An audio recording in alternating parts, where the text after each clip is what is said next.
Hi everyone, and welcome to our live stream. I'm a bit bleary-eyed, lots of travel recently, more coming up this weekend, going to Portugal for the Rally of Portugal. Should be fun, looking forward to that. But great to be with you on this. It's going to be a relatively short live stream, I'm afraid, just squeezing it in between all the travel and other stuff going on this week.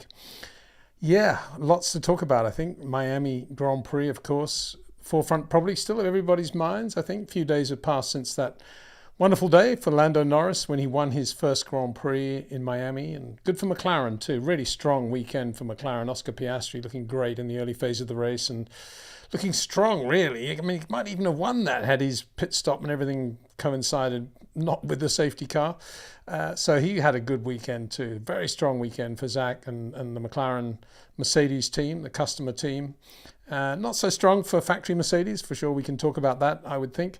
Ferrari, not one of their greatest weekends either, but still there or thereabouts, so shouldn't detract from them. And Red Bull, yeah, a slight glitch.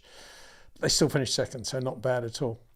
I've just got back from the Westminster Abbey memorial service to Sir Stirling Moss that was held yesterday in beautiful spring sunshine in London. Really, really nice day. Couldn't have been better for the occasion. And I don't think we're going to see, as Sir Jackie Stewart said in his address, I don't think we're going to see the likes of this sort of event probably ever again. Maybe we will. I mean, I don't want to talk about others that are still with us, but this was as big as it gets, really. I always remember Stirling saying to me once that the most moving thing he ever experienced in his life was the funeral of Sir Winston Churchill, and watching in the docks as the cortege made its way down the River Thames, the cranes of the docks all lifted in salute.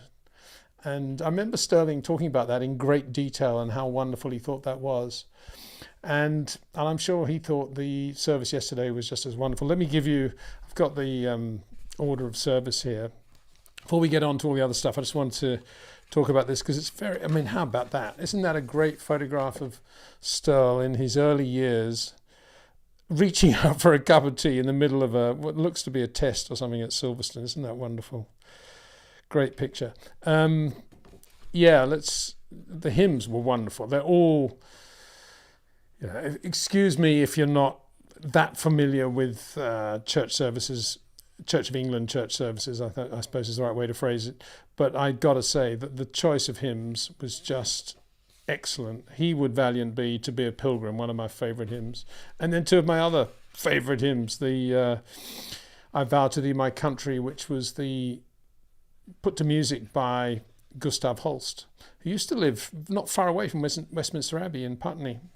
Wonderful thing. Became the theme tune to the ITV coverage of the Rugby World Cup, which demeaned it a little bit probably, but still a great thing. And then obviously finishing with Jerusalem, William Blake's amazing thing. And to hear that in Westminster Abbey with the light and the stained glass windows and the high ceilings and the people absolutely packed. There were names on all the seats where I was, and just very, very difficult to describe the beauty of it, really. And there was, I thought, Elliot Moss, Stirling's son, was absolutely brilliant for two reasons. One, to have basically organised the whole thing and put it together. A lot of people say, well, why is it 4 years after he passed away? Well, it's kind of nice, I think, to remember somebody so long after they passed away, because you can do it with real celebration of their life and their achievements. And we've had a little bit of time to heal, and that's a great thing. And then he read a letter that his dad had written to him. I don't know when. I mean, this is the most wonderful letter. It's not very long, so please bear with me. It's a letter from Sir Stirling to his son Elliot. The stars, to me, symbolise all I ever wanted to achieve. Look at the stars, my son, and know you can do it too. They will be different stars for something quite different, but just as important and precious to us both as mine. Take time out also to consider the helmet and be reminded that everything worth achieving comes at a cost. If you're lucky, you might never get the bill, but don't bank on it. Classic Stirlingism. Before you start, be sure you are willing to pay the price. I was, and I did, and I have no regrets. Isn't that a wonderful thing? Jackie Stewart spoke extremely well. Simon Taylor too. Derek Bell read some of the prayers. And just, I don't know, it's just so nice. So many nice, good racing people, lots of fans there as well, to be there to show their respect, really, for this wonderful racing driver who never won the World Championship. And I don't know, there will be people say, oh, he wasn't there, they weren't there. I mean, I'm not going to get into all that. I'm assuming Toto Wolff was there. I didn't see him, I have to say, because of the role Mercedes played in Stirling's career in both sports cars and Formula One. And I'm assuming quite a lot of the current Grand Prix drivers were there, even though I never saw them. So Anthony Hamilton was there, good to see. Anyway, we won't get into that because it's not fair. We just don't know why people don't attend things like this, or if they do, you know, the reasons for it. But it was a great occasion. And here are some pictures, actually. I've got to show you because the light was just amazing, just fabulous. And it was, so that was, as we walked in, just had some of his cars outside Westminster Abbey. I mean, why not? There's the Intercontinental Cooper, with which I was talking to Roebuck the other day, Nigel Roebuck, and he reckons that was one of Stirling's best races, and he won at Silverstone in the wet in the Intercontinental Cooper in 61. This is when the British teams were not very happy, well, all the teams really, well, except Ferrari, because they were winning with the new 1.5 litre 61 formula, and they sort of created this thing called Intercontinental Racing, which was, from memory, they were all about 2.7 litre climaxes. So I guess the regulation was up to 3 litres, and they all took 2.5 litre climaxes and bored them out or whatever. And Stirling had that 2.5 litre Intercontinental Cooper and won with it. I mean, the whole Intercontinental thing faded quite quickly in 62, but it was a big deal in 61 for a while. And that's a lovely car. And then you see number 7 there is the other number 7 is the Ferguson 4-wheel drive, with which he won the Gold Cup in 61, the only driver ever to win a Formula One race in a 4-wheel drive car. Front engine too, obviously. That was the 1.5 litre climax engine in that. I actually saw Graham Hill driving that car at Warwick Farm in 63. Did all right too. And then in the background, of course, is the Mille Miglia Merc that he won with in 55. So that was nice. And then there's the Monaco, 61 Monaco winning Lotus 18, number 20. Doesn't it look superb in the sun there? That's how it would have looked at Monaco in the sun that day as well, I think. Really nice. That's where we were sitting in the choir stalls. There's Anthony Hamilton actually on the right there, you can see, and Nigel Mansell in the middle of that group at the front. Christian was there, Christian Horner and Ross, and a lot of great people. I say great, I mean great in my eyes, just heroes really, and you can get a feel for the majesty and the splendour of the occasion. A lot of royalty there as well.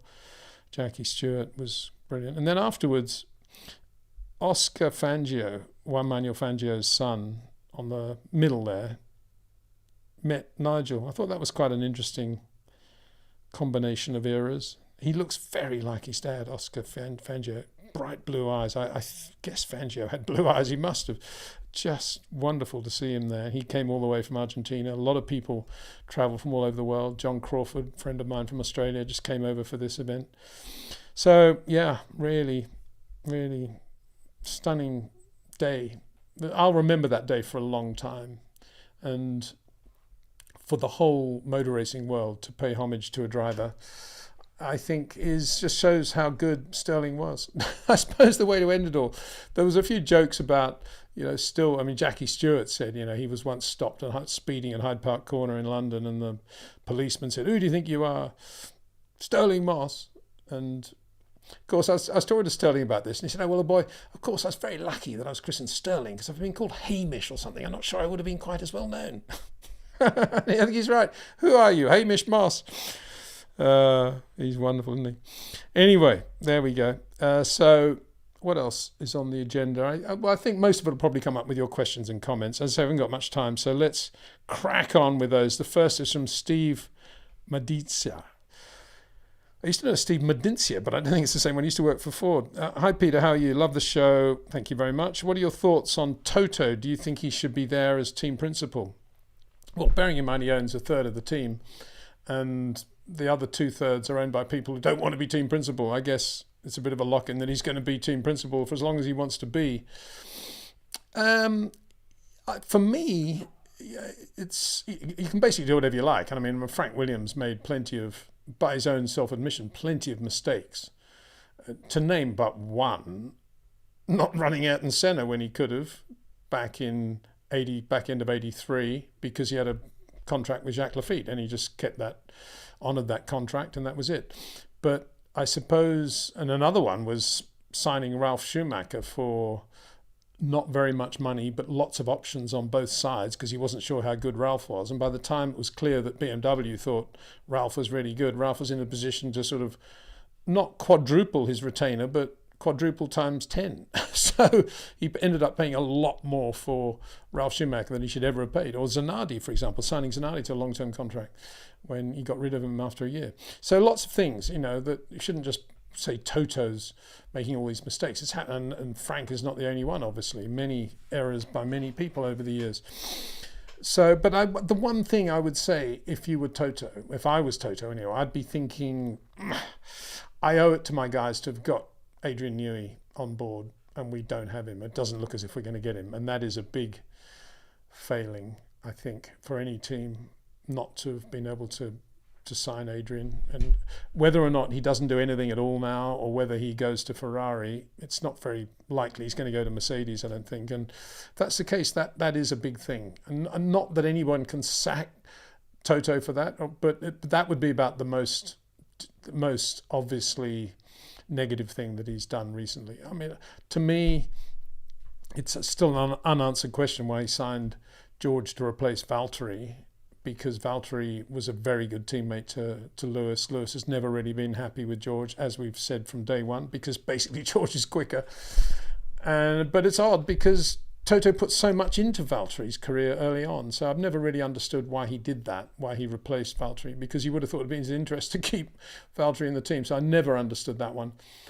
And yeah, that odd thing with the cyber sponsor,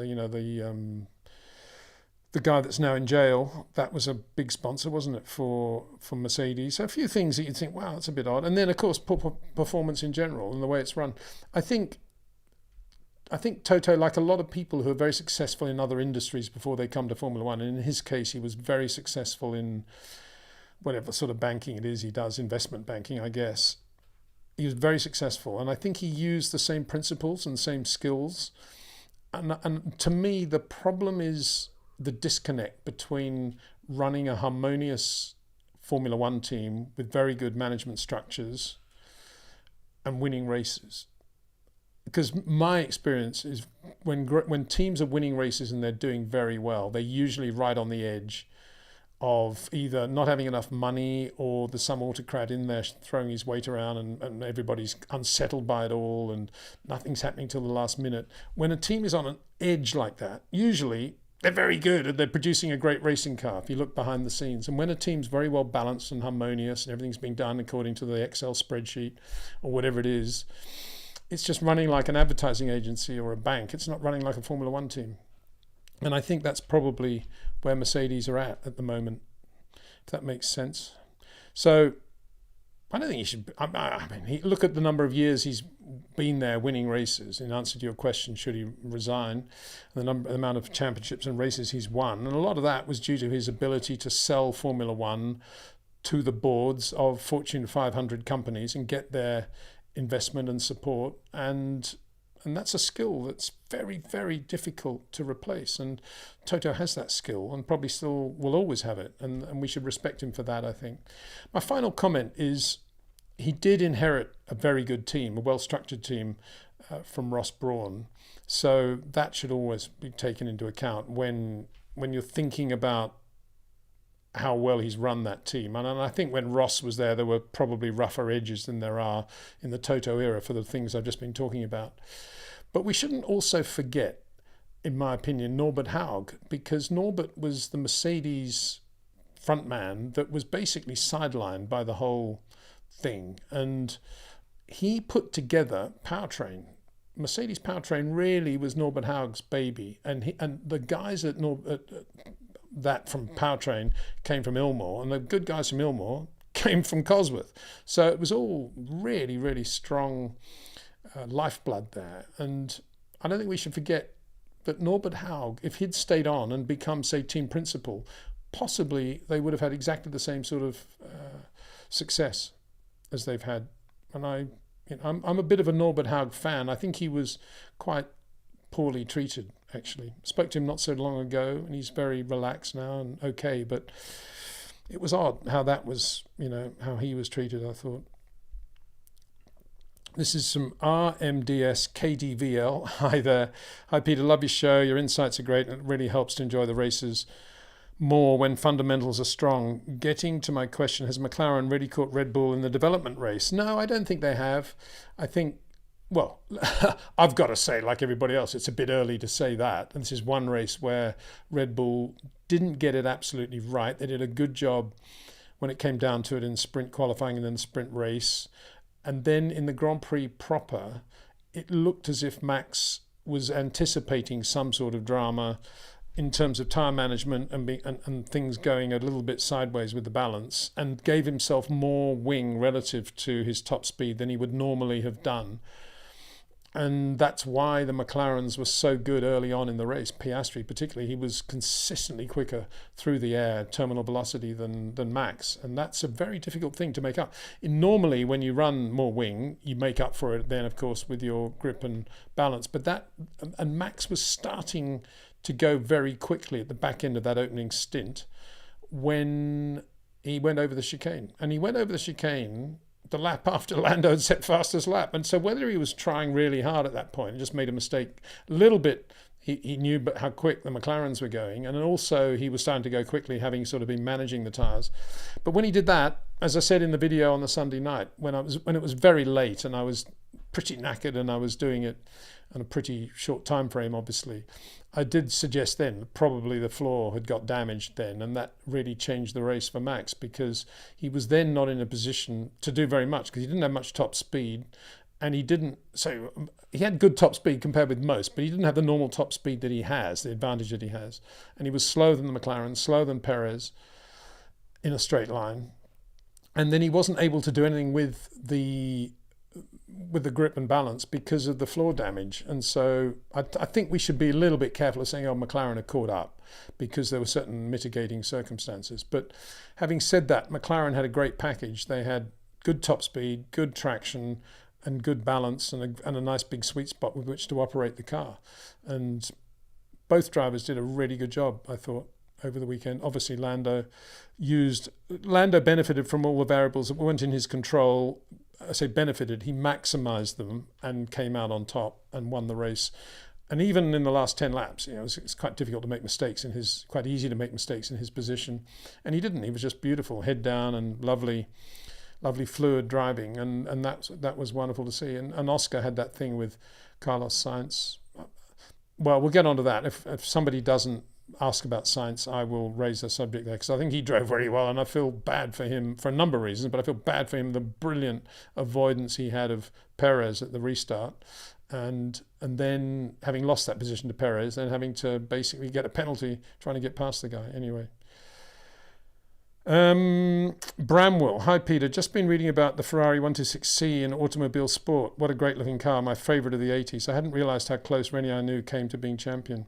Yeah, Rene Arnoux, pretty close a number of times, and a bit of an unsung hero these days, really. He was very quick. He was always there. And if you think about the Renault era, Prost, Arnoux was never far away from Alain Prost.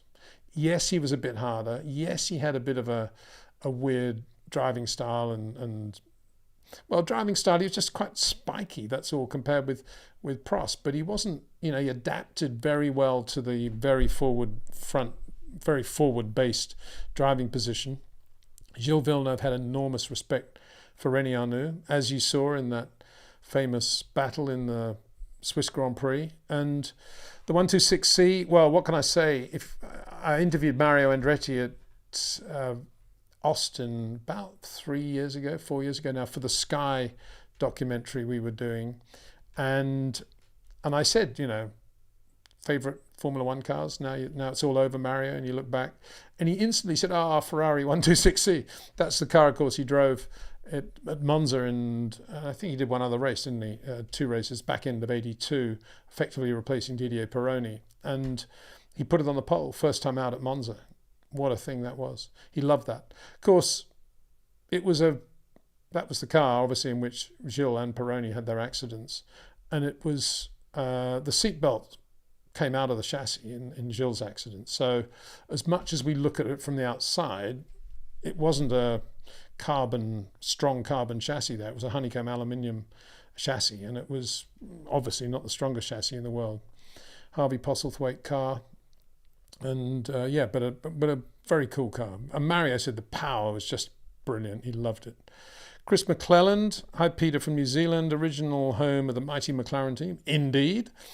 I love how Zach Brown is so aware of the history and heritage of the team. Bruce's daughter was their guest at the Australian Grand Prix. That's right. Yeah, Amanda, that's right. Well, Amanda used to work at McLaren and in the Ron era, and then obviously when Zach joined as well. And she's a sweetheart and very, with her mum, sadly he's now passed away now, did all she could and still does, I think, to bring her dad's name to the forefront. And Zach is, Zach, I don't know how many classic Formula One cars he's got, but it's got to be in the 40s now. All of them significant cars, which alone gives you a litmus test of how much Zach respects the history of the sport and how much he kind of knows about it. And quite often he asks questions about, when he was buying the Tolman, for example, the Ayrton Tolman, he wanted to know about the Tolman team and how Ayrton went and Johnny Giacotto and all that stuff. And he's really into all the things that actually normal racing people are into. It's just that a lot of the other team principals, I think, are, because they're sort of ex-bankers or ex-this or ex-that, they don't really, I don't know why, they just don't seem to be that interested in knowing, in asking who was the quicker driver, Castellotti or Musso. It doesn't seem to cross their minds to ask that question. I must ask Nigel Roebuck what he thinks about that as well. Another one from Chris. A question: what chance do you think we'll ever have a breakaway Formula One series in the next decade or so? What are the pros and cons of a breakaway series in your opinion? Well, it's always been something in the background, and that's something that Bernie was always wary of, and that's why Bernie always did deals under the table, if you like. Well, let's put it this way: they weren't visible deals in the Liberty Media way of doing visible deals. And so he always had a soft spot for Ferrari, can I put it that way? And to make sure that Ferrari were kind of up to speed in everything that Bernie wanted to do and where the championship was going. Because, Bernie is not an idiot. He would know that the one team that could possibly lead a breakaway, if it was ever going to happen, would be Ferrari. That's the only way a breakaway group could ever succeed. Not that they would, but that's the only way they could. And if Ferrari tomorrow said, we're fed up with the FIA, we're fed up with Liberty, we're going to do our own championship, we're going to invest in 9 territories around the world, we're going to create brand new racetracks, all financed by X, the Vegas property dealers, and it's going to be administered by ourselves. It's a whole new championship. We've done a TV deal with Fox or whatever it is, Murdoch, for massive coverage. Everyone's going to use Ferrari engines. You design and build your own car. This is going to be a budget cap, but you can do whatever you like within that. You can have free aero, whatever aero you want. You can have, maybe they change it and open it up to different materials. Maybe they can open it up to 6-wheelers or something. I don't know. Active ride. They did all that. And then, a bit like Liv, they paid a few of the top drivers to go and do that championship. It would probably do quite well. And it would probably hurt an FIA Liberty Formula One as we know it today. If Ferrari left and a few of the other teams left to join them and a few new teams were created around it. So it is possible. And I think you need to look at the Gulf model to see, could it work in Formula One, and to do it another way without taking Ferrari into it. If the Saudis said, we want to do our own championship and we're going to do it with Ferrari and we're going to do it this way, I mean, that potentially could work, couldn't it? I've said a couple of times on this live stream that Formula One's administration is in the hands of the FIA contractually, and that's not the case with IndyCar, and it's not the case with NASCAR. I thought it was interesting, actually, that IndyCar had that recent scandal with Penske and discovering that the push-to-pass possibilities had been used in the opening race because the software had been on the cars when they tested the new hybrid engines, and they're self-administrating, and it's Roger's team obviously, and Roger owns the championship. It's quite interesting, and he suspended, I don't know, I think it's three of his top engineers for 2 races because of that, and that's pretty good, isn't it? You know, standing up and saying we've made a mistake and we're going to penalise ourselves. It's quite impressive. It's a bit different from James Vowles standing up and saying, I made a massive mistake in Melbourne. I really want to apologise to everybody for not bringing that chassis. Instead of saying, you know, well, you know, we're a team struggling, or, you know, all the things that he has been saying, just to say, look, I made a massive mistake. Sorry, it won't happen again. Which is basically, I think, what Sir Frank Williams would expect him to say, because there is no other way of explaining that. It's not a direct comparison, but I just think that Formula One and the whole way it's run at the moment, and all this stuff about going to the FIA over the heads of the stewards. I mean, what are the stewards going to do? They're going to say, well, you know, the FIA, you can try, but they're not going to overrule what we want, what we've decided. And that's the case. So, and then you got Abu Dhabi 21, where there was no recourse really beyond the FIA Court of Appeal. There could have been, but it would have been very messy. I don't know. There's a lot to be said for a breakaway group, I suppose, is what I'm getting around to saying in answer to your question, Chris. Because, you know, there's nothing perfect about Formula One at the moment. It's very good. I think Liberty in general have done a very good job. But the FIA post-Bernie, post-Charlie Whiting, and that direct line Bernie had with Charlie and Herbie, if you like, Herbie Blash, is no longer there. And it's a bit of a mess as a result. No surprise there. It's 10 unbelievably competitive teams, all wanting different things, and when it comes to any sort of rule adjudication. So no surprise it's a bit of a tangle. But self-administering actually has a lot to be said for it, I think. Sujith, thoughts on the new upgrade Ferrari bringing to Imola? Apparently they've scheduled their 2 filming days to shake down the updated car at Fiorano. With 3 FPs in Imola, they're preparing well. Yeah, and also home ground as well, which wouldn't hurt them. Truck the cars down from Maranello to Bologna. Imagine the fans on the way watching it all going down the Autostrada. Well, I don't know. I mean, I can't imagine they don't know what they're doing, and they've made a really good step over the winter in giving themselves a bigger sweet spot, more downforce, and they've taken away some of their top speed. I'm assuming that the next step is to try to keep that amount of downforce, but give them more top speed, in which case it'll be a real step nearer to Red Bull, which would be great. That's not easy to do, though. That's unbelievably difficult to do, as Mercedes are proving. And McLaren definitely had more top speed for a better grip level in Miami than did Ferrari. But Ferrari at this stage are probably saying, we just had a bad, messy weekend. Didn't start well with Charles spinning and went from worse after that, even though we got P2. So I think they'll be pretty bullish that they're going in the right direction, and I think they will be quite good. I think that, you know, I've got enough faith in them, hopefully, that they can give themselves a bit more top speed again, and that should help them at Imola a little bit. So, you know, they've got the chicane obviously at Tamburello now, but still some straights there where it would work. Sujith, a black Ferrari 499P Modificata hypercar was spotted testing with a 44 on it. So many toys for Lewis to play with in Ferrari. Adrian too, if he wants to. Hypercar, road cars, GT3s, the list goes on. Movie making, whatever they want to do, merchandising. Yeah, I mean, it is an attraction, that. I mean, the whole Ferrari thing is pretty immense, isn't it? As we've always said, you know, it's a bit like Walt Disney when he passed away, and John Hogan at Marlborough predicting that Disney as a corporation would become tenfold bigger. And it's the same with Ferrari. The whole thing has just continued post, sadly, the passing of Enzo. And look at all these things on it. Yeah, that hashtag 44, Lewis, the Ferrari. You can see it all now. There'll be a Lewis edition of whatever car. Pranay Sharma. Hi, Peter. Do you think front-limited tracks like Imola, Melbourne will suit Ferrari more this year? As I say, I'm always a bit confused by this terminology of front or rear limited.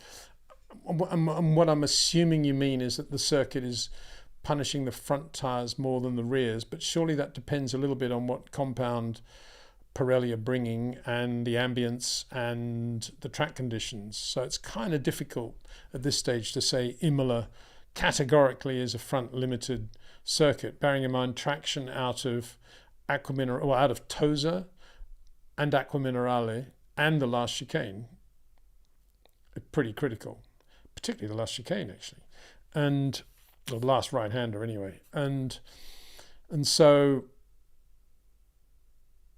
Ferrari I think will be good on all. I think Ferrari will have a much broader spread of circuits on which it'll be competitive this year because they got more downforce and more grip, and the drivers can do more with the car, and the whole business of tyre management isn't so knife edgy as it appears still to be at Mercedes.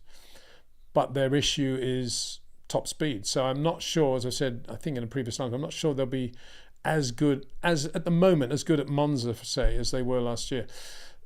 But with the upgrades coming, maybe that'll change. I mean, if Ferrari can keep their level of downforce and grip and be as quick on the straight as they were at Monza last year with the new upgrades this year, they'll have a serious racing car for sure. Pratik Borole. Hi, Mr. Windsor. Hope you're well. Love these live streams. Thank you very much. And the fact that you're willing to share your vast knowledge and experience in motorsport with us. Can't thank you enough. Well, thank you very much. It's very kind of you to say so. Next question. Can you talk about what is happening in 2026 F1 regulations? Well, as far as I know, nothing's really changed over the last couple of weeks. They're still finalising the regulations. They've kind of finalised it for the power units in terms of 50% electrification, and the general internal combustion engine being more or less the same. But the rest of it, with the cars being more nimble, lighter, smaller, that's a lot of people wanting that to happen. A lot of people pointing out that the batteries are going to be a huge problem in creating that. And so I think, I'm not saying they're going around in circles, but I think they're a bit, the time is marching and we need to know what the new car is going to be. And so I suspect it's going to end up being not a lot different from what we see now because of the 50% electrification and the size and the weight of the batteries. But if they can make them a bit smaller, maybe they're going to do something about wheelbase, minimum wheelbase, or maybe something to do with track width. So we'll have to wait and see. I can't imagine they're going to be that different at this stage because, as I say, time is marching on. What do you think about the Andretti saga and the US Congress getting involved? Where will this go, if anywhere? Well, I thought it was really interesting, wasn't it? Because Mario has delivered Mario basically has got involved. It's interesting, isn't it? Because he doesn't say that. He's not that involved with Michael's IndyCar thing, but he's really involved with the Formula One thing, which is why not too. It's good to see. That's the first point. Secondly, I think it's Jim Jordan that he's been working with, contacting, communicating with on the hill. And I think Jim Jordan, correct me if I'm wrong, but I think he's the guy that was very anti Fauci, wasn't he? Very anti masks and vaccine and all that stuff. So that's a bit of a worry, isn't it? But anyway, putting that to one side, only because masks, to me, I think the UK were completely totally wrong about masks as well, because everybody approached it from the point of view that masks are not necessary unless you've got COVID or symptoms. But the reality is you needed the mask to protect yourself, it's not only if you had the symptoms. And that's what everybody seemed to forget. There was an early stage when there were not enough masks around, and a lot of disinformation about how you shouldn't therefore wear masks because there weren't enough around anyway, even if people did want to wear them. But once there were enough, there wasn't, in my opinion, there wasn't anything like enough information about just put on a mask and it's going to limit the amount of stuff you're going to inhale, which is pretty logical, isn't it? But anyway, in America, it became a huge political thing. Anyway, putting that to one side, because we shouldn't mix politics with it at all. I thought it was the most interesting thing for me about that letter was that Mario was constantly talking about Liberty Media and the unfairness of it and how it's unfair practice not to allow a new team to come in. There's no mention in that letter about the fact that Formula One is a very different sport to all American sports. It's not a prize money sport. It's not a sport that works only on the franchise system. It's a sport that is absolutely dependent on, if you like, starting money, TV rights money, all the rights money that comes into the sport, which creates a cake that the 10 teams take slices from based on their performance over a 2 or 3 year period. And there's no mention of that. And I would be surprised if Jim Jordan knows that. He probably thinks that it's just like, there's a prize fund out there, and every team, if they fulfill certain criteria, should be allowed to compete for that prize fund, which isn't the case, of course. So I think that's one point. And then I thought the really interesting thing was the responses from Zach and I can't remember who else was. Somebody like maybe Andres Seidel, somebody else they were asked their response to this in Miami, and they both, unlike Mario, who just mentioned Liberty, they both mentioned the FIA, which is my point as well. Because when that statement came out, which was very negative and critical about Andretti, it was on FIA paper and it was an FIA press release. And of course, the FIA were involved in the decision-making process. And that is where I don't think Jim Jordan's going to have a difficult job. I think the fact that Liberty Media are an American company, it may have some effect on them, but already I would say Liberty have done all they can to try to get Andretti in, and the teams have already created enough brick walls to make sure that's not going to happen in the short term. So put it another way, if Formula One was owned by CVC still, I don't think Mario would have been able to go to the hill and got the same response. It's only because it's an American company. But as I say, Zach's first response was to include the FIA in saying, we respect their decision and it's not our job, blah blah blah, and that's the real issue. That I think it's the FIA are part of it as well, and that won't give Andretti quite as much leverage as I think that letter suggests.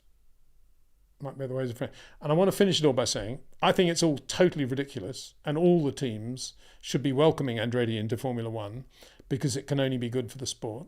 And I think if they want to delay it a bit, they should only delay it on the basis that Formula One in general is going to help Andretti get into the sport and raise even more money, so that when they come in, they'll be even more competitive, because Andretti is so good for Formula One. There shouldn't be anything negative about this. And I don't believe actually going to the hill is going to be necessarily a positive thing, because what Andretti really wants is for all the teams to change their minds and say, yeah, we need Mario. We'll do this. They've deserved it. They've earned their place. That's what they want. And I'm not sure that's going to happen from, pressure from the capital of the United States. That's my thinking on that. Pratik Barole, what are your thoughts on the FIA CEO Robin leaving her role and what that means for the FIA? Would there be any cascading effects on the Formula One Academy and other efforts to get women in motorsports? Well, I'm sure there will, and I think it doesn't say much about the working atmosphere at the FIA that so many good people are leaving the FIA. Actually, quite a lot of people have left Liberty recently, mainly in the marketing media departments. But it's amazing how many people are sort of leaving, coming and going. The turnover of people in these two big Formula One controlling or organizational bodies it's unbelievable, the turnover at the moment, which is a bit of a worry, isn't it? It suggests that there's not a lot of calm and stability there, as there should be. More so at the FIA than Liberty, I think. If you look at Liberty in the sort of core areas of TV rights and other areas that are sort of Bernie-esque, legal, they're all basically there as when Bernie ran it. But all the things that have been bolted on since the Bernie era, like PR, which Bernie never believed in anyway, or media, which they thought of even less, they're all coming and going all the time. No surprise, really, is there? And the FIA, I think, a similar thing. It seems to be a much less stable place and much less happier place, I guess is probably the right way to phrase it, than it was. And it will have an effect. And there's nothing more irritating, I think, than when you generate a relationship with a department of a company, whether it be the FIA, Liberty, or anywhere else, and you've got a good relationship and you're working on a new project, and then all of a sudden that leader of that division is left and somebody else replaces you, have to start from square one again. There seems to be a lot of that going on in the world right now. Somebody said, actually yesterday when I was over in England for the Westminster Abbey thing, the wheels seem to be coming off Formula One and the world in general. And I said, well, you're probably right. Another question from Pratik. What are your thoughts on Magnussen's driving style in the last few races? Has he always been like this, or is it the new management at Haas trying to capitalise on every opportunity? No, Kevin's always been like that. Always been like that. Unbelievably aggressive. And always if I was a driver, at least every year Magnussen's been in Formula One, I would have always been thinking, it's Kevin Magnussen, need to give him a little bit extra room. I would always have been thinking that. He's always driven that way. He's a tough guy. He's a very tough guy. And he just gets on with it. And he doesn't really worry about what anybody thinks. Yeah, obviously he doesn't want penalties, but equally he's never going to back away if there's an opportunity to do anything. He is that sort of guy, which I quite like, actually. And I don't think... I don't think this is anything to do with the management. I think, if anything, the management are probably saying to Kevin, yeah, okay, let's just get a few points now, Kevin. We know you're quick. We're losing Nico next year. We might still want to run you next year. Let's just get some points in the bag and focus on being a little bit calmer. That's probably, I imagine, what's going on. So I think it's that. Pratik Barole, do you have a favourite Newey design car? Well, it would have to be either the Leighton House or the 14. I still think the 14A or B is as nice a looking racing car as the modern era could possibly have created. Absolutely beautiful. Lots of Newey-esque points that lead to incredible compound curves and incredible fitting of parts and an overall shape that sculpted the air. Just wonderful. So they would be my favourites, I think. I suppose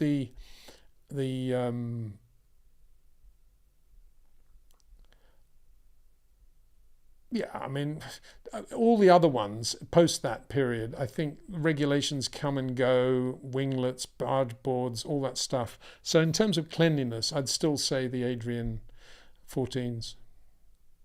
I think the 14 was actually a better looking car than the 15. I don't know why, because the 15 was slightly trimmed regulation-wise on aero. So the 14 is a full expression, I think, of Adrian's talent. Another question from Pratik. Are the rumours true when Newey reduced his gardening leave with Eddie Jordan's help? I think it would be still in the sport. Well, you make a very good point. I can't think of any other reason why he would want to reduce a non-complete cause. I mean, to say, I want to reduce the gardening leave, but I'm not going to do much. All I'm going to do is go gardening. It's a bit, it's a bit rich, isn't it? Did anybody believe that? But so on that basis, how did he get it? Well, money, I guess. Money talks, and Adrian's got a lot of it, even if it's not being bankrolled by Philip Morris or HP or whoever at Ferrari. My opinion is that he'll make a final, ultimate decision, kind of when the dust settled a bit, maybe during the August break. But I think he's still hungry and he probably will go to Ferrari.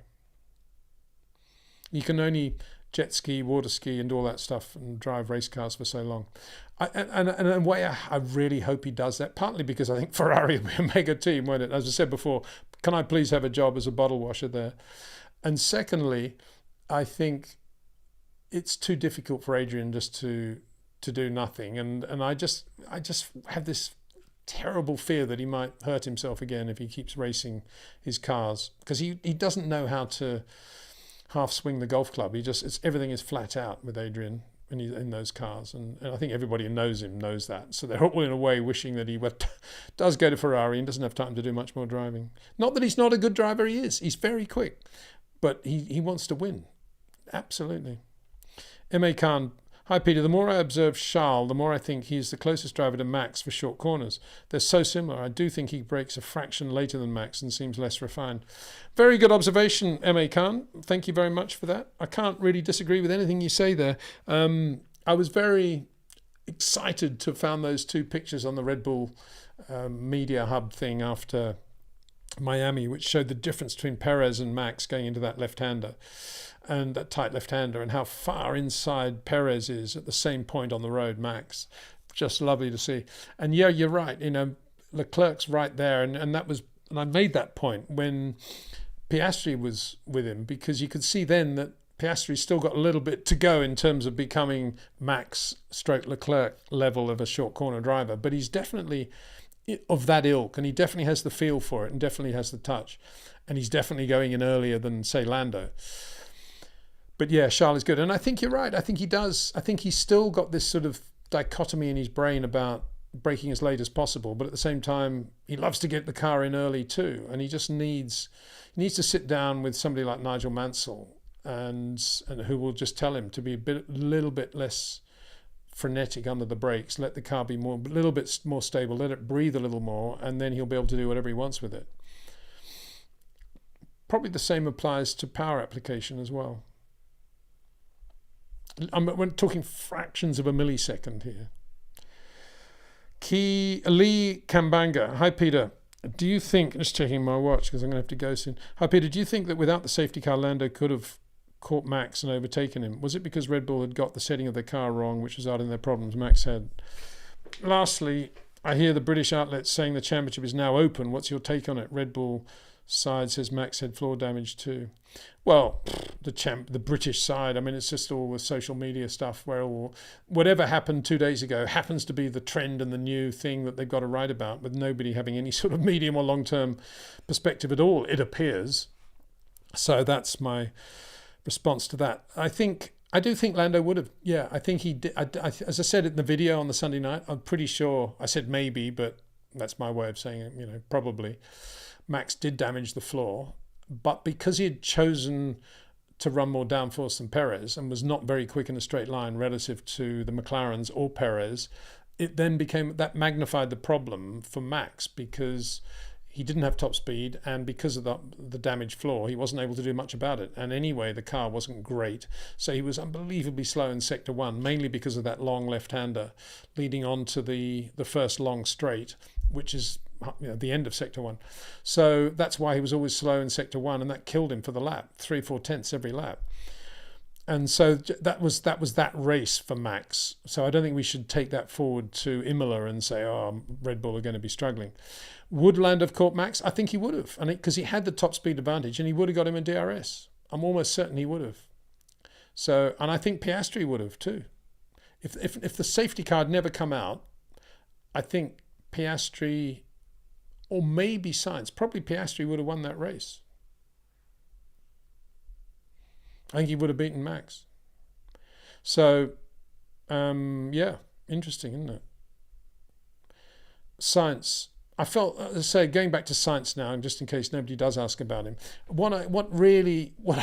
I keep going on about how much I feel for him in the current situation, being as good as he is and as quick as he is, knowing he's going to be sacked from this great team at the end of the year, the team that probably will be having Adrian Newey in the future. I mean, talk about a slap in the face. But beyond that, the number of times Sainz has been the victim of a penalty because he's been on the inside of somebody who's tried to do something on the outside, and he's run a little bit wide, and because that person's then gone off, he's the guy that gets the penalty.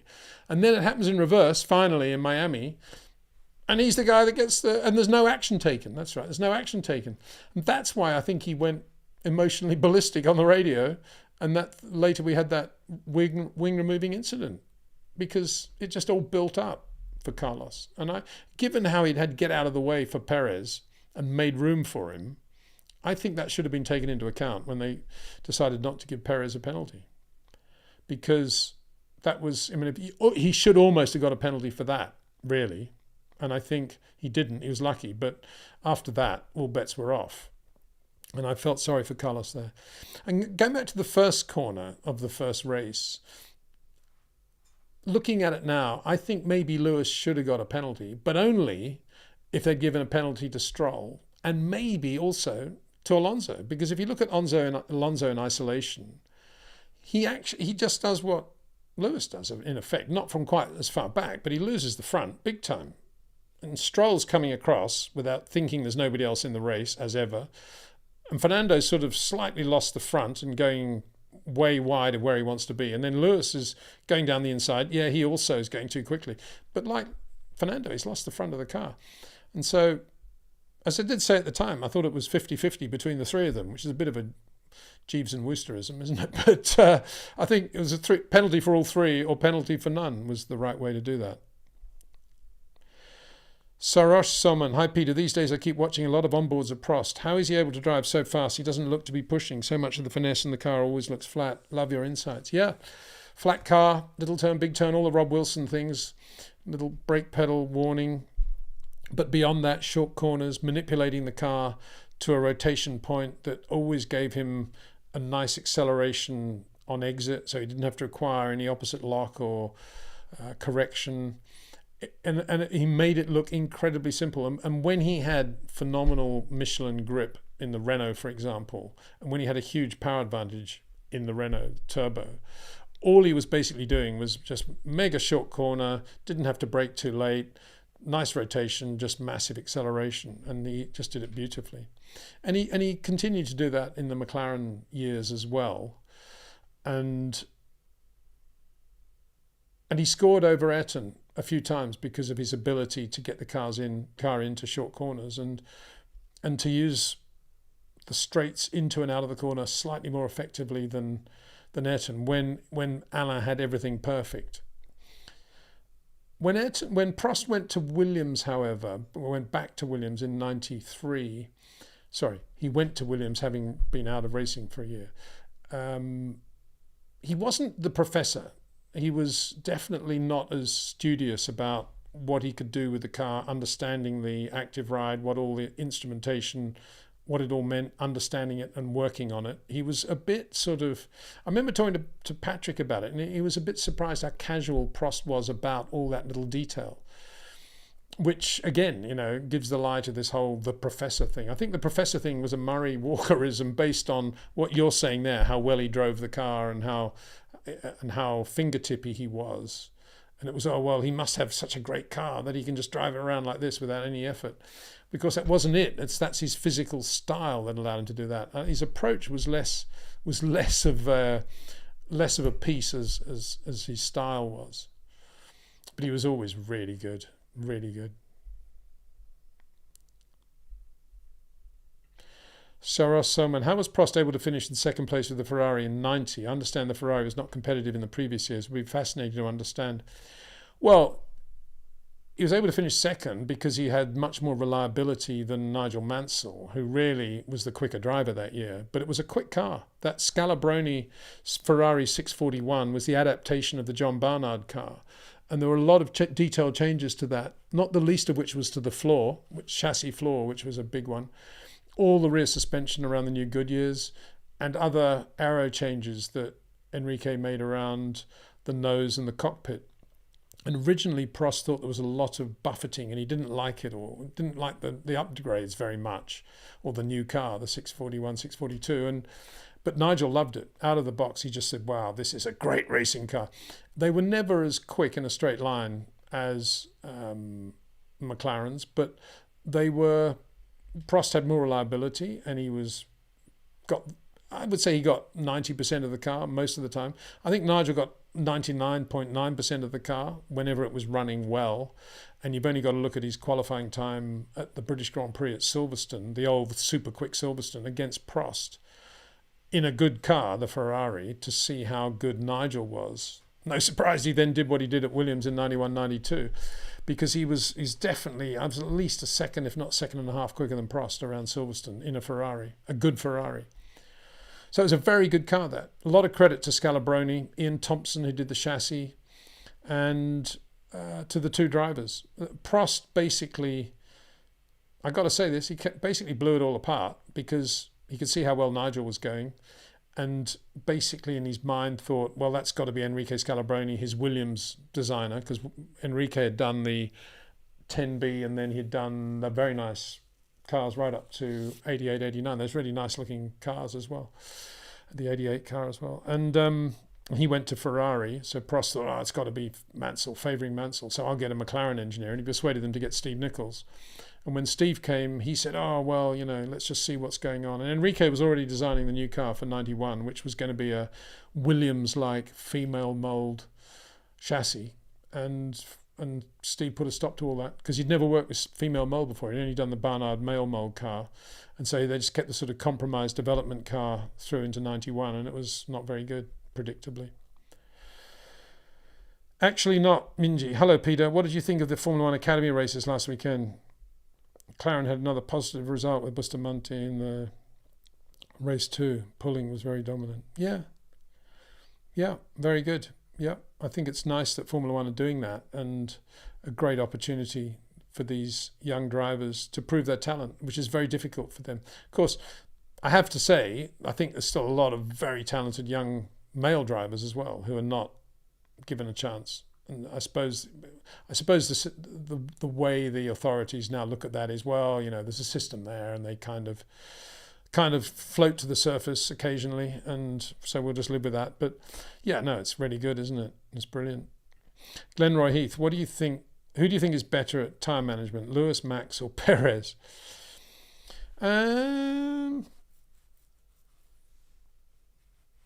Wow, what a question. Tyre management means being able to do things with the car to minimise deg or to live with graining or hot temperatures. So obviously it does depend on the car. If the car, like a Red Bull generally, an RB20 or a 19 or an 18, has a reasonable sweet spot in which you've got enough maneuver, you can play around with the throttle and the steering and the brakes enough to be able to just manage the tyres, then I wouldn't have thought there's much difference between Max and Lewis if they're both in the same sort of car. And if you're in a knife edgy car where you've either got horrendous understeer, or if you go half a turn less on the front wing, you've got massive change, complete change in the car, or say more turn, you've suddenly got mega oversteer, then it's much more difficult. I don't think even Max or Lewis can manage a car that way. In the same way we saw Max not really able to manage the tyres in the back end of the Miami Grand Prix. Different thing, but there wasn't much he could do about it because he had this hole in the floor. And so all he could do was use as much finesse as he could and get the best out of the car as it was, but it was a problem. Perez's strong point is the rear tyres. And yeah, I wouldn't have thought Max or Lewis are any better than Perez at managing the rear tyres. If the rear tyres are a real issue in a race, kind of depends on the circuit. If it's a very traction orientated circuit, Perez would be in his forte there. If it's a sort of very open circuit where traction's not as, like Silverstone, for example, where traction's not as critical as it is, say, at Baku or Monaco, then Perez's advantage there would be slightly less. But in general, Perez, very good at rear tyre management. I would say not very good at front tyre management. Not as good as Lewis or Max. Tears of Joy, any thoughts on the Penske cheating scandal? Well, I've mentioned that already. Just to say that I think hats off to Roger Penske for standing up, taking a bow and saying it was us and we admit it and this is what we're doing, taking action straight away. I've got a lot of respect for Roger, and I think that's absolutely the right thing to have done. And yeah, what were the drivers thinking actually using the push to pass at the start? They think the regs had changed or what? I couldn't work that one out. Will Power's the only one that didn't, did he? Yeah, good on him. Will Power, he's a good driver, isn't he? He was always quick. I remember Mark introduced me to him, Mark Webber, a few years ago. He was at his place. You met Will Power? Oh, g'day, mate. Yeah, go on. Yeah, see ya. Cheers. That was it. Not a lot of conversation. Good bloke, though. Really good driver, I think. Got a lot of time for him. And if you haven't read or listened to or watched the interview I did with Linus Lundqvist, I think you'll enjoy that because he just finished third in the last IndyCar race in Alabama. Really talented young Swede. And the reason I like following his career is because he was at rock bottom in Europe. He had nothing, no money left really. He'd done Formula 3, won the British Championship, done Euro Formula Open, had the wrong engine, hadn't done that well. What are you going to do next? He just went to America, carved out a whole new career, and there he is now with Ganassi. He just had his first P3.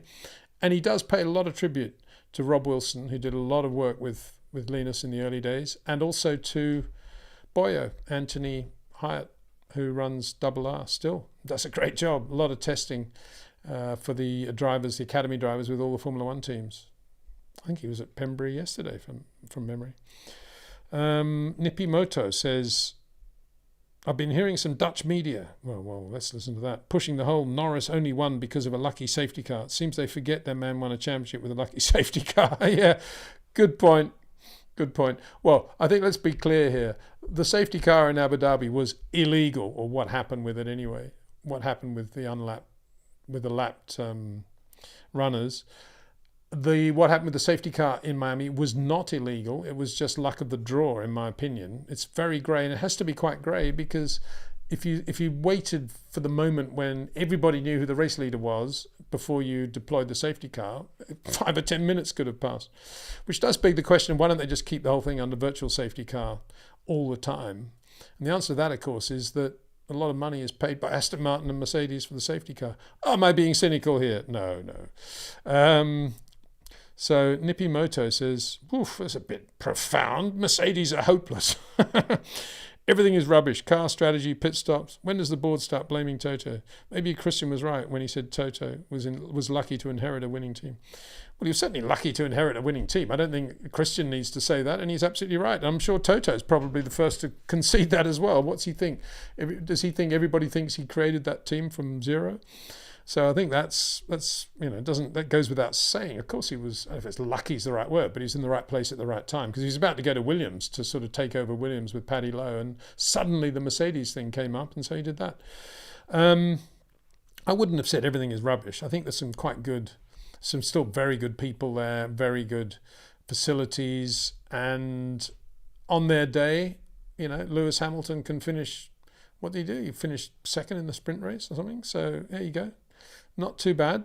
Don't be too down on Mercedes. I've just said from the start, I think the problem is that Toto, in some ways, he's probably too good a manager. He's got too much stability between all the different management structures and everything else that's going on in the company. He needs a bit of a sharper edge. In other words, he needs an Adrian Newey in there to say, no, this is the way we're going to run it. I'm going to do it this way. Blah, blah, blah. Everybody. And of course, it's no surprise a lot of people don't like working for Adrian Newey, because he's a tough guy to work for. That's how it should be in Formula One. It should be tough, should be difficult, should be tough, should be exhausting. If anything's easy or stable, that's a bad thing, in my opinion, in Formula One, that is. Pit stop? Nah, they're okay in pit stop. Strategy?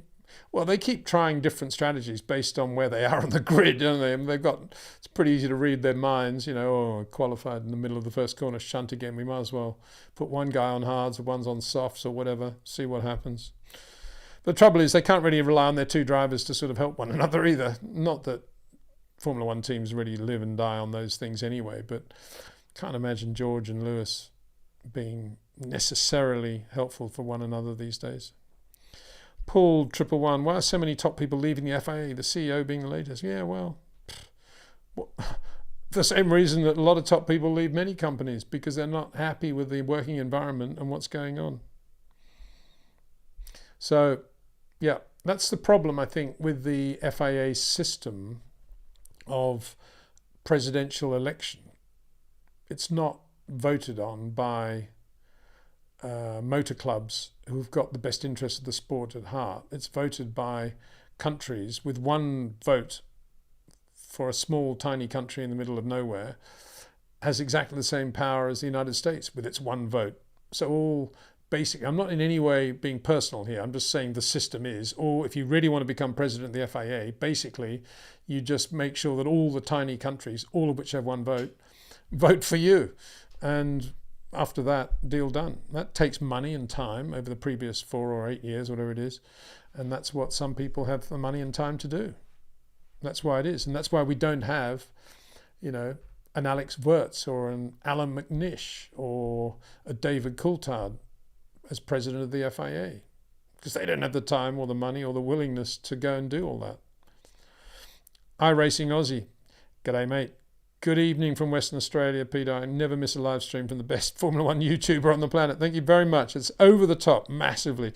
Question 1. Your top 3 Grand Prix drivers of the 64-68 era who would do well in the 24 spec Formula One. Wow, what a question. 64 to 68. Well, I mean, obviously, you've got to put Jim Clark in there. Dan Gurney. Third one, I have to say John Surtees, because he was so versatile anyway, an adaptation of what he could do and what he couldn't do. So those would be my three, I think. I think Graham Hill would find it all a bit too annoying, because he was very finicky. He just wanted to get everything right. And so he just, if it was right, he was brilliant, but he was, less compliant than those other three, I think. Jackie Stewart, I guess you have to include in that, although of course he didn't win his first championship to 69, so probably you're excluding him. But and Mario's kind of on the cusp there, isn't he? 68 US Grand Prix, first race. So I'd put Mario in there if you wanted me to have a reserve driver, I guess. Question 2 from iRacing Aussie. I just picked up an Autocourse 88. Brilliant. Can you shed light on why up-and-coming talents of 88, Caffey, Martini, Capelli, didn't go on to win in Formula One? Yeah, usual old story. So many good drivers who didn't go on to achieve the success they should have in Formula One, and others did. Others overachieved, you could argue. I wouldn't have said Caffey was as good as Martini. I think Pierluigi Martini was very good. Even Capelli, even better. I think Capelli was very underrated. I would say he was quicker than Maurizio Gugelmin, for example, and in a decent car. Well, he was, in a decent car for a while, but I think if he'd had a long period in a decent car and had the confidence shown in him that other drivers have had, I think he could have won Grand Prix and done very well. I like Ivan a lot. He then he accepted it all and did Italian TV and kept quiet and no chip on the shoulder. Just a really good bloke. Capelli was very good, and I'm sure if you were to speak to Adrian Newey, he would say the same thing, and he'd say it's a shame he never really got the success he deserved. Martini. Yeah, I'm just trying to think. Yeah, I would say he was at least as quick as Jochen Mass. Maybe that's not saying very much, but he was good enough to win a Grand Prix, as Mass did. I know it was half a Grand Prix, but he won a Grand Prix. But good question. Thank you very much. Nice obscure stuff. Alex Caffey, I'm not going to dismiss him because he wasn't slow. He was, he's Giovinazzi level, I think, Alex Caffey. I'd say Martini was probably better than that. Bruni was good too, I think. I know he had a good career then in touring cars. Gianmiro Bruni was very good. Classy driver. Abnor Shala. Hello, Peter. I just wanted to say, when you were talking about Kimi recently, you forgot to call him the Great Kimi. Hope you're good. Thanks for the show. Well, I kind of doing that deliberately now because one half of my brain is saying, Peter, be nice, be nice. And so I am being nice. I suppose the thing that's really annoying, if that's the right word, is that the guy's obviously to be nicknamed after Kimi. I mean, when was he born? 07 or something? Ridiculous. Are we getting old? Nah, can't be. Yeah. I'm only calling him the Great Kimi because I'm always I'm always skeptical of drivers who have so much stuff around them before they've actually done anything. Usually the people around them are spot on, but sometimes they're not. And I just wait and see. At the moment, if he's the next Ayrton, he needs to make Oliver Behrman in the other Prema car look like the Johnny Giacotto that Ayrton Senna raced against. Not that slow, but obviously the massive difference between the two, if he's going to be the next Ayrton. And at the moment, I know Behrman's got a year of F2 behind him, but at the moment that doesn't look to be the case. That's about the only thing you could say. Because Johnny Giacotto was pretty good. He was much better than people think. I wouldn't have said he was that far away from Mike Hailwood as a Formula One driver.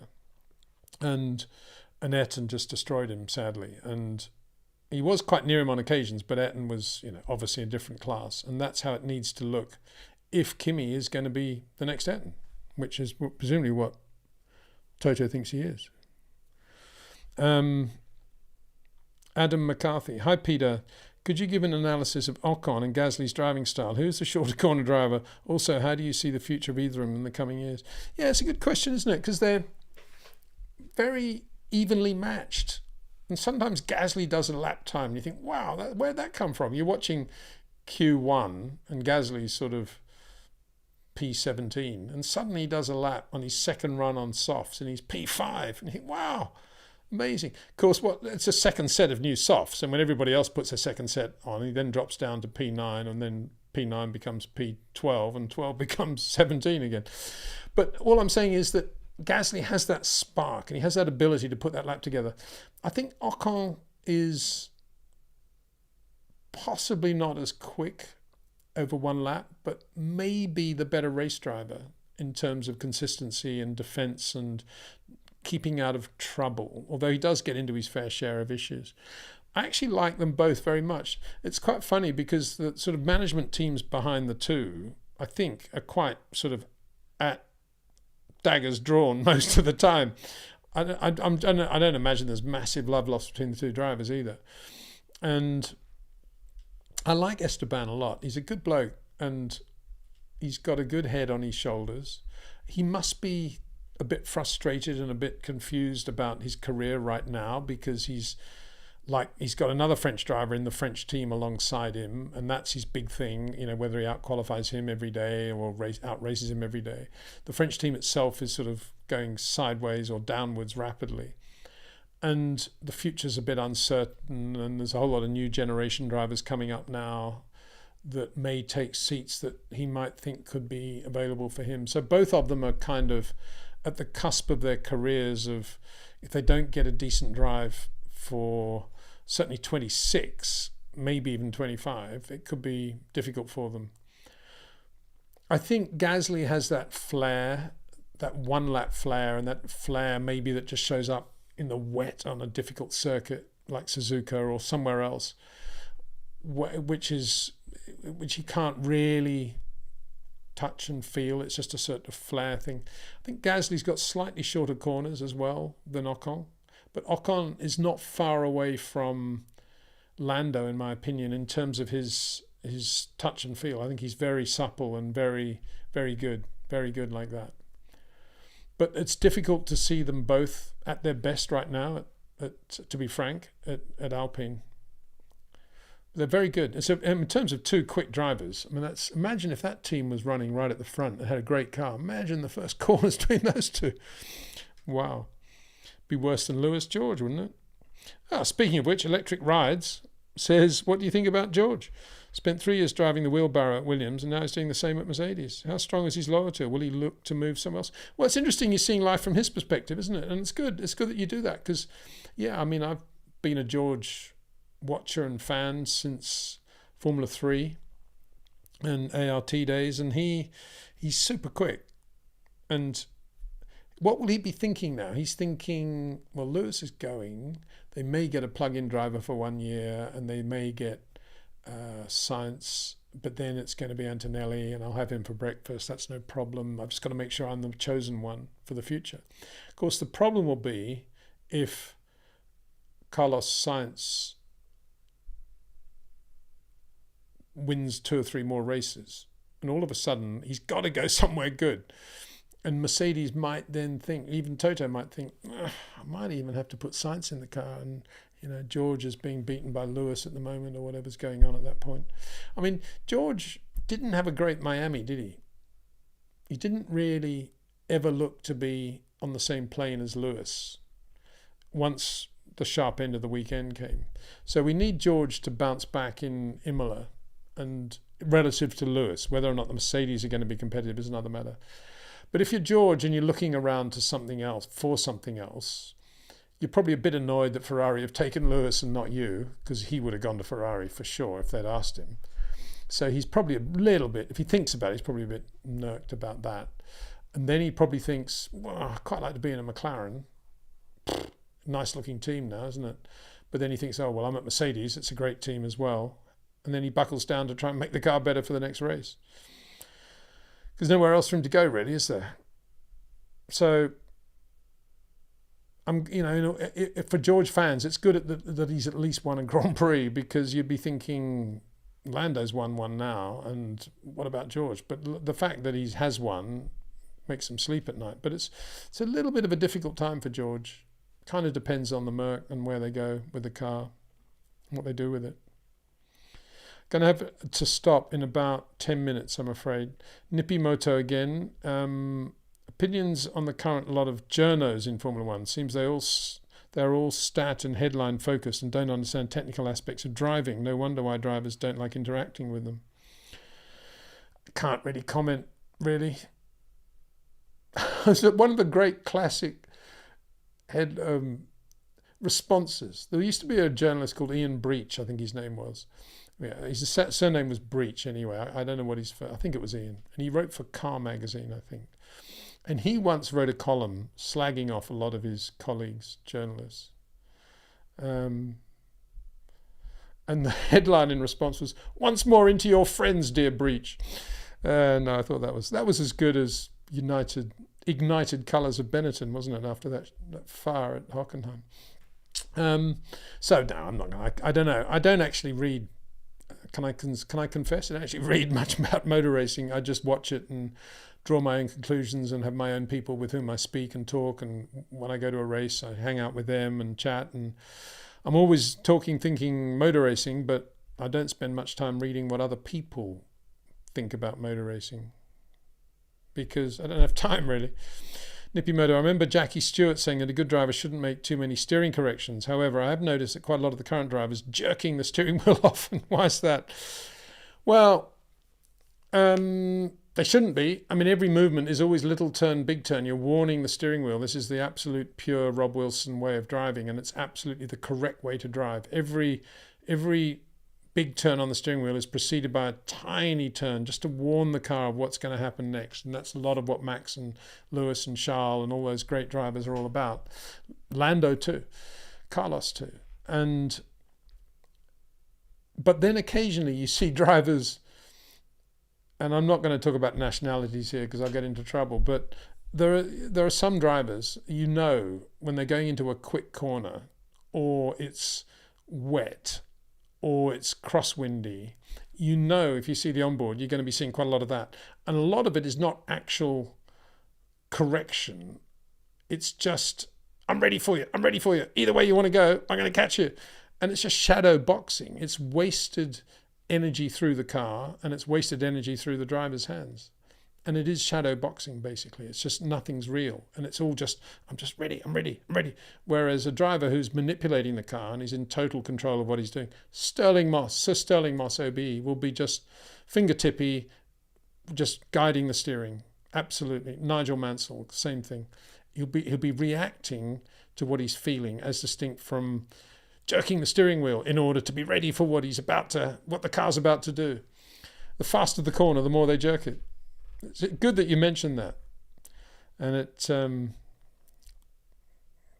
Lou Sequoia says, hit the like, guys. Thank you very much, Lou. That's very kind. Eugene Mustata. Hi, Peter. Did Carlos really deserve the 5-second penalty just from diving on the left side of Oscar? He didn't. Push forced him off the track, nor did he touch the front. No, I don't, that to me is completely, I'm obviously developing into a bit of a Carlos Sainz fan, but I don't blame myself for doing that because I think he's very unfairly treated at the moment. And I agree with you. I think that a lot of that was due to Carlos's brilliant track position awareness of keeping out of trouble when Perez just sort of let loose at the start of the second part of the race and lost the position to Perez. And then he, in a situation where he would have got a penalty, Perez didn't, and that annoyed him. And you don't often hear that Carlos has got this quite low, sort of a quite melodic voice that he speaks on the radio. He's quite emotional. You don't often hear that level of emotion from Carlos Sainz. And you could just tell that something was going to happen because he just thought, I just can't believe that this guy hasn't got a penalty, and they've penalised me for the same thing 3 times in other races. And then you could tell, it was a little bit of a red mist after that. And all that should have been taken into account when that incident happened. And he came, it was actually quite a nice move. He was just tucked in behind him, then bang down the inside. And I don't know, I think they shouldn't have given the penalty, or had they given the penalty, they should have given the penalty to Perez as well. Maybe even for turn 1. Victor Rodriguez. Hi, Peter. What do you think of Max's comments that he wants to compete on rallies? He also said that driving rally cars is a completely different skill. Do you think Max has the ability to succeed? Absolutely. Of course he has. He's got all the natural talent to succeed in rallying. He just needs to apply himself mentally, which would be quite difficult if he was still racing in Formula One simultaneously. But in terms of his natural talent, absolutely for sure he has it. And it's quite a lot of tarmac anyway, I think, on rallies. I'm going to find out. I'm going to the Rally of Portugal this weekend, so when I go there, I'll think, how would Max go in one of these cars jumping over the hills and doing this and doing that? I'll think about it. That will come back with a bit more. But I think he'd go well. I think he'd do really well. Same way Stirling Moss did so well. I'm going to keep mentioning him because it was a service of thanksgiving for the life and work of Sir Stirling Moss, OBE, at Westminster Abbey. It doesn't get better than that in terms of the sport paying tribute. And I hope a lot of the current drivers were there and I just never got to see them. Hi, Peter. Jan Ganare. Hi, Peter. Always interesting to follow your thoughts on racing. Will we see Yuki Tsunoda in Aston with Honda engines? What, replacing Fernando Alonso? I don't think so. It'd be one of the very talented academy reserve drivers they have alongside Felipe Drugovich doing nothing. I only say that because I can't see why they will ever get rid of Lance Stroll, because he's the son of the owner and the owner created the team in order to give his son a drive. So why would he suddenly sack his son? So I'm afraid not. I worry about Yuki a little bit. At least he doesn't have to know that he's getting sacked at the end of the year. At least he can think that if he does a good enough job, something might happen. And something might. You know, he might go to Haas or something. Just forget the whole Honda thing. They might just hire him on merit because he's not bad, is he? He's not bad. Let's wait and see. Ivan Borg, love your work. I'd love you to riff about the Cosworth engine. I've spoken to many old-timers. They all seem to agree that it was hugely important to the development of Formula One. Oh, yeah, Cosworth. As a company, I mean, basically Colin Chapman, Mike Costin, and Keith Duckworth. And Colin Chapman gluing the Costin and Duckworth together long before they did the DFV. With all that lovely development they did in sports cars and Formula 3 and Formula 2, and great company, just a racer's company. I mean, they don't get better than Keith Duckworth as a pure racer, nor Mike Costin, really, a very fast racing driver as well. And when it came down to a 3-litre Formula 1 engine, they did it in such a logical way. They did the FVA, the 4-valve assembly engine, Formula 2, 4-cylinder, and it was a beautiful engine from day one. 67 Warwick Farm International 100 was the first appearance, Graham Hill and Lotus 48, and the engine was fabulous. And of course that was just the precursor to the DFE, because they took the 2 4-cylinder FVAs and put them as a V8, and that became the Formula 1 engine.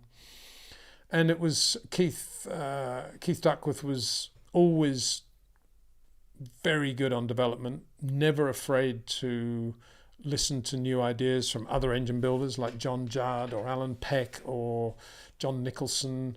Cosworth did their own upgrades. Those other racing services did their engines as well. And yeah, Dick Scammell at Lotus then went to Cosworth, became MD of Cosworth as well. Saw him at Westminster actually. Lovely guy, brilliant engineer, mechanic. Just nothing but good quality people all the time at Cosworth. And then came the break. That's when, Mario Ilian broke away to do Ilmore. And a lot of that was around the Penske Indy program and doing that engine. And that eventually became Mercedes powertrain. So a lot of history there. It goes right back to the late 50s. Colin Chapman, Mike Costin, Keith Duckworth. Just good engineers getting a lot out of the engine. And how good was Chapman and all of that? Well, look at the Lotus twin cam engine, the 1600 twin cam in the Lotus Elans and the Lotus Cortinas, and how good that was. Yeah, a bit of Cosworth in that, but a lot of that was Colin Chapman. So, yeah. Great question, thank you. Hey Peter, hope you and your family are doing great. I can't thank you enough for these live sessions, so grateful. Today I only have one question, although a bit long. Do you think it's encouraging for the season that Ferrari, without any upgrades, are right up there with fully upgraded Red Bull and McLaren? From what I'm hearing, Imola upgrades will be significant. Charles' early season consistency will prove to be the game changer come the end of the season once he gets the car to win regularly.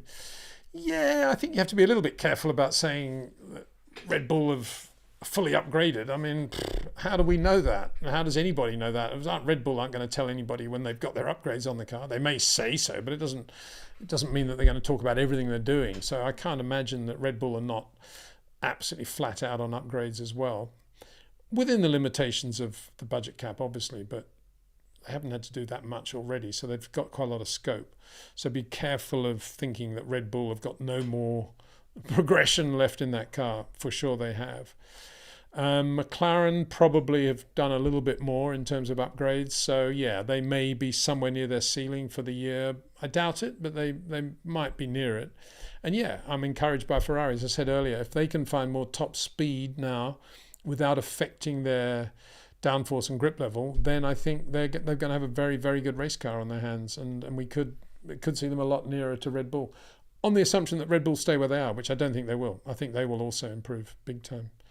Jan Ganare, how do Formula One drivers train? Is it only via simulator? How can they develop as drivers with so little track time? Well, yeah, I mean, a lot of them do use the simulator to train as drivers.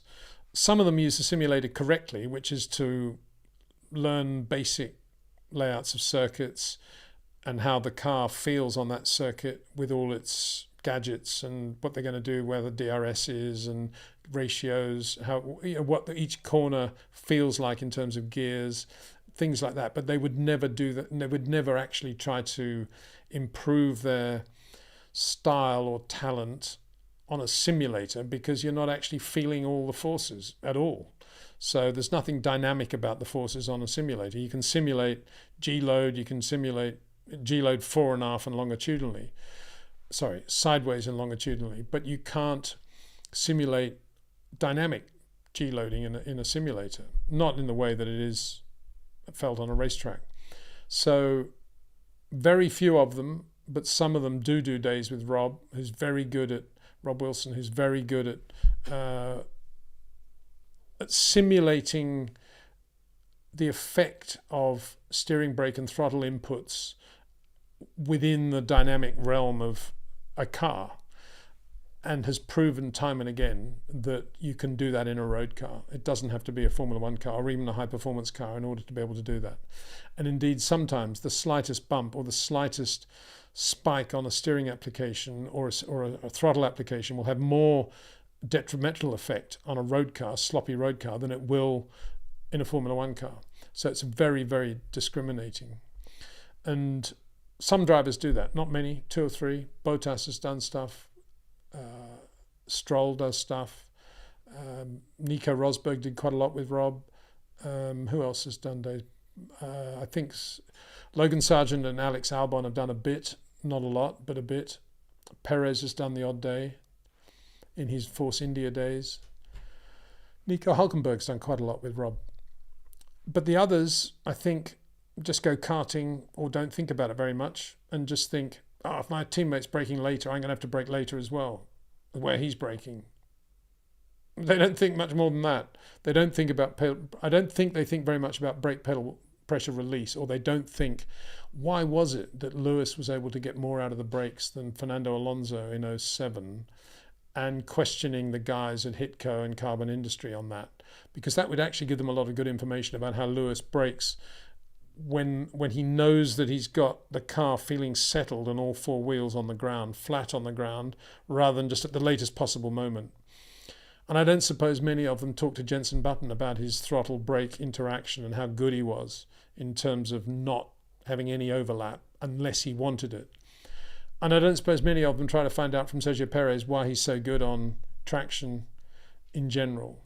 Some do. I think Oscar Piastri's got quite a acquisitive mind, but I think most of them feel, I've got this far by being super quick and mega, and I was in a great car, I'd be winning the world championship, so I'm not going to touch anything. I just need a better car, better engineer, better mechanics, or whatever they think. And then they go to the gym, look at themselves in the mirrors quite a lot. Oh no, I shouldn't say that. Okay, I'm afraid. I'm just going to go to the bottom and make sure that everybody's. Where are we? What's that one? There's a lot of as often happens at the end of these, there's quite a lot of chat amongst yourselves, some of which looks a little bit unsavoury, so I won't go there. America's Choice, Jim Clark. I don't know what's in response to, but America's Choice says Jim Clark in answer to something, and I would have to agree with that, because why not? Why wouldn't you? Tell me another driver that won the World Championship and the Indy 500 in the same year. Yeah, right. I'm waiting. That's what my friend Corey, who does all these stats, sent me a lovely thing the other day. He'd upgraded his stats. He tries to, and does a very good job, I have to say. He's a very bright guy. He's been doing these stats for a long time now, in trying to work out the greatest of drivers, taking into account their era, the cars they're driving, the safety and everything else. And his latest one said upstated stats, Max versus Clark in their most dominant eras, and he's sent me that. They've left Hamilton and Senna's greatest stretches in the dust at this point, even Schumacher and Fangio, but it's kind of impossible to catch the percentages of Ascari or Jim Clark. And then I replied, and how many bonus points does Clark get anyway for winning the championship and the Indy 500 in the same year? So it goes on. I think Nico Rosberg did his top 5 recently, didn't he? I think there was a certain driver not mentioned. So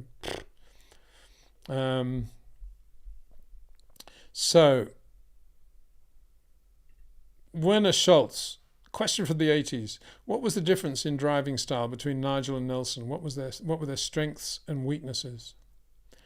Well, Nigel was a short corner, Max Verstappen style. Nelson was Lando Norris, longer corners, very soft inputs, very good feel, very small, thin diameter wheel, quite wide like Senna. Nigel, small diameter but very thick rim. So they were the main differences. Nelson said the other day, or quite recently, that he felt his vision was affected slightly by that big shunt he had at Imola at Tamburello in '87 in qualifying, which may well be the case, but I don't remember him talking about it at the time, or maybe he wasn't aware of it at the time, more significantly, I guess. And Nelson was just much more political, a bit of a Fernando Alonso, working behind the scenes to create groundswells that affected the entire garage, whereas Nigel was just a straightforward racer that just, called a spoon and got on with it. Whereas Nelson would be there buttering up Honda or doing whatever, and eventually taking Honda from Williams when they left and go to Lotus and not doing very much there. So, yeah. So I'm not going to put that one up. That's very rude. You're talking about Toto. But I was just thinking, isn't it funny that he's called Toto? Because the Honda engineer at the time, who was very good, was called Goto, Goto. If we just change one letter, it could be Goto. He was a good engineer. So what are we going to do? I see where it's all developed into acrimony because somebody's talking about Abu Dhabi again, I think. No, Silverstone.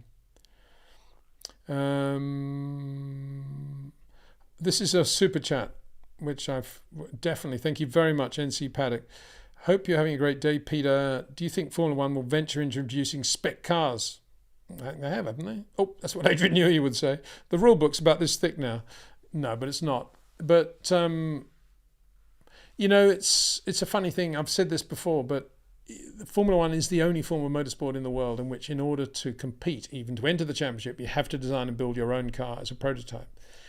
And yet Haas don't do that. The car is designed by Haas, but not built by Haas. It's built by Dallara, who build all the spec cars. And nobody seems to complain about that. They get away with it, and they run Ferrari Arrow and bits on the car. So long as they're allowed to get away with it, they're doing a good job, and good luck to them. But it's a very odd thing that they can do that. So it's always led me to thinking that the midfield would be much more competitive if some other teams also ran Dallara chassis like Haas, did their own designs, if you like, and that would be probably a good thing.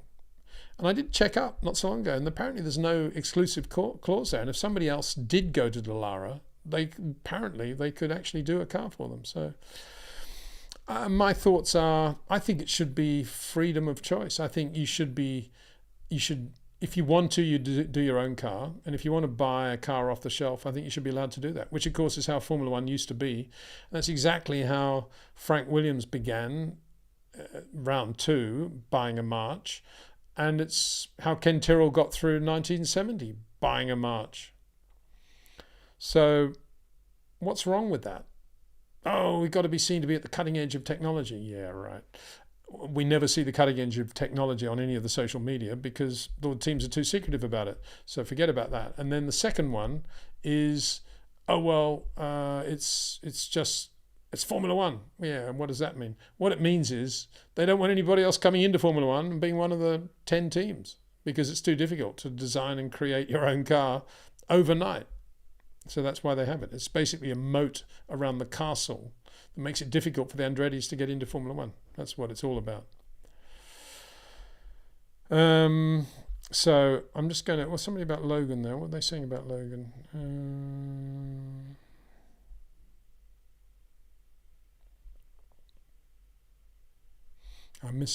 Sorry, I saw it and then I didn't go. So... There was one. I'll get up to the last question I got to, and then we're going to have to stop because I think it was an Adrian Newey question, which means it's probably quite interesting. Talk about Andretti. Robert Portelli. I think this is a good question to end on. Hi Peter, love your impeccable info about Formula One. I'm not always 100% where I want to be, but thank you very much. I'd like to know how good do you think Ronnie Peterson was? Was he always considered a second driver? What's your say? No. He was only second driver at Lotus because that was the best drive he could get at that time. And he only got the drive because he brought free Cosworth engines courtesy of Gugi Zanon. The rest of the time, I mean, from the minute he got into Formula One in 1970, he was phenomenal. Absolutely phenomenal. And everybody knew that he was a potential world champion. Everybody knew that in Formula 3, really. He was always right there in that techno. And I always saw him that way. I always saw him as a mega number one great racing driver. I think I've told you this story before, but I actually got Ronnie to drive Bruno Giacomelli's Formula 3 March before the, I guess it was about the 1977 British Grand Prix. And he said, yeah, of course, I'd like to drive this car. Take me back to Formula 3. And just got in the car and we did a feature for Autocar. Brilliant. He was such a good guy, Ronnie. He was so calm and cool and relaxed and super sweet. We just loved him. And Mario did too. Mario knew how quick Ronnie was, but Mario knew he had strong qualities of his own. A little bit in the way that Max made Daniel Ricciardo feel, but instead of saying I've got qualities of my own, Daniel just left because he knew Max was quicker, I guess. And that was a good example of Mario having enough understanding of life and human beings to know that he could make it work with Ronnie, and he did. And Ronnie, I think, had a lot of time for Mario. He loved Mario. I mean, the last time I saw Ronnie, it was in the paddock, the car park paddock at Monza in '78, and he was sitting in the back of his Rolls Royce that he'd been given to by Achille Motors for the weekend, like most of the drivers, waiting for Mario, and they're both going to drive back to the Villa d'Este that night with Deanne and Barbara, and he was just sitting in the back waiting for me, and I was going to my hire car. Ronnie, how are you? How'd it go? And we were chatting away and talking about the new McLaren for '79 because he'd already signed for McLaren as number one driver. And then Mario arrived with Deanne and Barbara, and we just, I can't believe it now, but the five of us were just chatting and having a laugh. And he was just a good bloke. I remember just sitting there in the boot with his knees bent under his chin, just, Mario, looking up at Mario and me and Barbara, having a laugh. And then he was gone the next day. Anyway, thank you very much for watching the live stream. And thank you, Stirling, for all you did in motor racing. You showed that you can be one of the world's greatest racing drivers without ever having won a world championship. And that says a lot, I think. I mean, not for Stirling, this business of, finish P4 and secure some more points, good for the championship. Wanted to win every race, and that was it. He wasn't interested. And I think there's still a place for drivers like that. And it's kind of sad in a way that it's become so points driven. But anyway, Stirling, will always miss him. What a driver, what a man, what a friend. And to you out there as well, thank you very much for your support, being a part of the live stream. As ever, I've got to go, sadly, got lots going on. And so it remains for me to say, have a great weekend, stay safe. And I'll be back, of course, with our 3 videos from Imola. Looking forward to that, going back to Imola to see the cars back at Imola. Thanks to Pitbox, Jetcraft, and of course to OEM Exclusive, our latest partner as well, without whom these 3 companies, the channel wouldn't be what it is, and without your support, nor would it be either. So thank you very much for that. See you soon. Now I'm just going to get to YouTube so I can actually do something here. See you soon.